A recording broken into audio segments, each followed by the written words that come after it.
one of two forms of general economic change recognized by economists, so it's kind of a big deal for in the field of economics.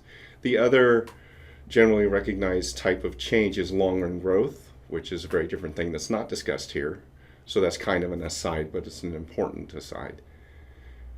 It is significant short-term fluctuations in the macroeconomy. So what do we mean by significant?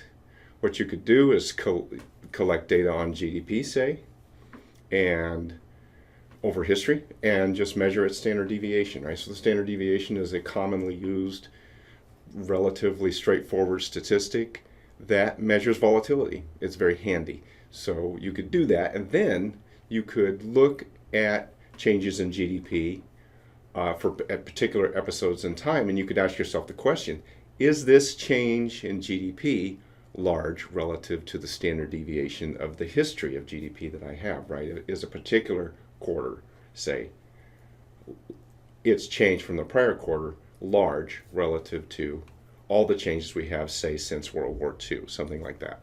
And if it is, then we say, we've got something here. Also, it's short term, so we're normally talking about something within the context of a few quarters, a couple quarters, on up to maybe a few years, something in that range of time. So what do we mean by fluctuations? The economy can sort of sharply or suddenly move up. That's an expansion. It can move down. That's a recession. Let's look at some data and a couple slides here. What do U.S. cycles look like? So I'm going to start with GDP. So this is from 1929 to 2014. It's annual, so it actually takes a little bit of the volatility out when you annualize the data. You can see in the next chart that for much of this long span of time, GDP rises, but then there's typically relatively short periods of time where it pauses or even goes down. You'll have to kind of look close to see it. Then you'll see that there are vertically shaded gray areas in this chart, and those are the NBER, business cycle dating periods that are overlaid onto the chart. So you'll notice, if you look carefully, there might be a period where there's a gray vertical bar and the GDP doesn't fall for any or part of that period. And so you might be wondering, hey, Professor Hamilton, what's going on here?